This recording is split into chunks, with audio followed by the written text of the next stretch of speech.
नमस्कार, आप सभी प्रशिक्षुओं का हमारे इस YouTube चैनल पर स्वागत है। इस वीडियो में हम बात करेंगे बीएड सेकेंड ईयर के paper code C9 assessment for learning की 2020 में जो परीक्षा हुई थी उसके प्रश्न पत्रों के बारे में। उसके पूर्व आपको बता दें, आपका पेपर कोड C9 जो है वह 100 नंबर का होता है, जिसमें से आपको 80 नंबर की परीक्षा मुंगेर विश्वविद्यालय मुंगेर के द्वारा आयोजित की जाती है और 20 नंबर आपका जो है वो आंतरिक होता है, यानी कि इंटरनल होता है।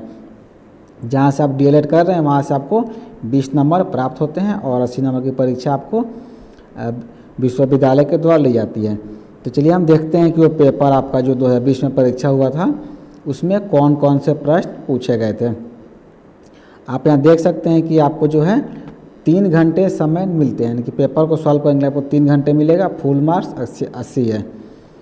कुछ यदि हम निर्देशों की बात करें तो यहाँ पर निर्देश यहाँ दिया हुआ है कि प्रत्येक इकाई से एक एक प्रश्न का उत्तर देना, यानी कि टोटल इसमें जो है 4 इकाई दिए गए हैं। चारों इकाई से आपको एक एक प्रश्न का चयन करके आपको उत्तर लिखना है। चलिए देखते हैं पहला जो हमारा प्रश्न है। पहले प्रश्न में पूछा गया था आपसे कि मापन से आप क्या समझते हैं। मापन क्या होता है, यानी कि मेजरमेंट क्या होता है। मापन और मूल्यांकन के बीच अंतर स्पष्ट करें। मापन और मूल्यांकन के बीच क्या अंतर है उसको आपको यहाँ पर प्रश्न संख्या 1 में पूछा गया था। चलिए हम देखते हैं प्रश्न संख्या 2 आपका है। इसमें आप देख सकते हैं यहाँ पूछा जा रहा है कि रचनावादी मत के अनुसार आकलन के उद्देश्य क्या हैं और इसकी महत्ता क्या है। रचनावादी मत के अनुसार आकलन का उद्देश्य और इसकी महत्ता, यानी कि इसका इम्पोर्टेंस क्या है वो आपको बताना है। अब हम देखते हैं यूनिट 2 जो है। यूनिट 2 का पहला प्रश्न और आपका प्रश्न पत्र 3 है। इसमें कह रहा है कि अधिगम एवं विकास की वर्तमान मूल्यांकन पद्धति का मूल्यांकन करें एवं इसके सुधार हेतु अपना विचार प्रस्तुत करें। प्रश्न में कह रहा है कि अधिगम एवं विकास की जो वर्तमान मूल्यांकन पद्धति है उसका आपको मूल्यांकन करना। जो अभी वर्तमान में मूल्यांकन पद्धति चल रही है, जो एवेल्यूएशन सिस्टम चल रहा है, उसका आपको मूल्यांकन करना है, उसके बारे में चर्चा करनी है और इसमें क्या क्या सुधार किया जा सकता है। हर पॉलिसी में जो होता है ना सुधार करने की आवश्यकता होती है, तो सुधार में आपको अपना विचार यहाँ पर प्रस्तुत करना है।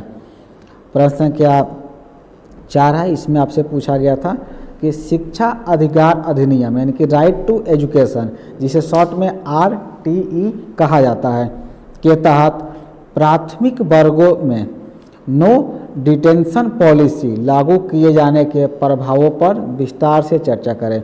देखिए, नो डिटेंशन पॉलिसी जो है इसके तहत जो है कक्षा 8 तक बच्चों को फेल नहीं किया जा सकता। 6 से 14 वर्ष के बच्चों को क्या है मुक्त अनिवार्य शिक्षा है, उसके तहत ये नो डिटेंशन पॉलिसी लागू किया गया कि आप जो है 8वीं क्लास तक के बच्चों को फेल नहीं कर सकते हैं। तो वही कह रहा है कि लागू किए जाने पर क्या प्रभाव पड़ा, उसके प्रभावों पर आपको यहाँ पर चर्चा करनी है, इसके बारे में लिखना है। अब हम अगला देखते हैं। प्रश्न संख्या 5 है आपके इकाई 3 का।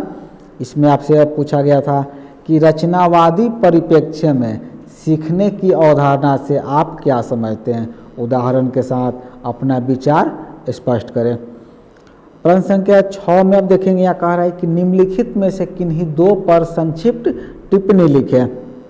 यहाँ पर आपको जो है 4 ऑप्शन दिए गए हैं और कह रहा है कि किसी 2 पर आपको टिप्पणी करना है। पहला है पोर्टफोलियो, दूसरा है शिक्षक की डायरी, तीसरा है समस्या का समाधान और चौथा है रूब्रिक्स।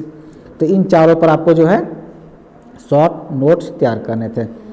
हम अगला देखते हैं। आपका यूनिट 4 है, ये अंतिम यूनिट है और प्रश्न संख्या 7 में आपसे पूछा गया था प्रतिपुष्टि आकलन का एक महत्वपूर्ण घटक है, इसका सोदाहरण व्याख्या करें। प्रश्न संख्या 8 है। आप अधिगमकर्ता के व्यापक प्रोफाइल का विकास एवं संचारण कैसे करेंगे, इसका आपको वर्णन करना है। तो ये वो प्रश्न है जो कि आपके बीएड सेकेंड ईयर के पेपर कोड C9 की 2020 में जो परीक्षा हुई थी उसमें पूछे गए थे। पेपर कोड आपका C9 असेसमेंट फॉर लर्निंग के अंतर्गत। तो इस वीडियो में इतना ही। हम अगले वीडियो में आपका जो दूसरा पेपर कोड है यानी कि C10 और C11 और EPC4, इसके बारे में हम प्रश्न लेकर आएंगे। वीडियो को पूरा देखने के लिए आपका धन्यवाद।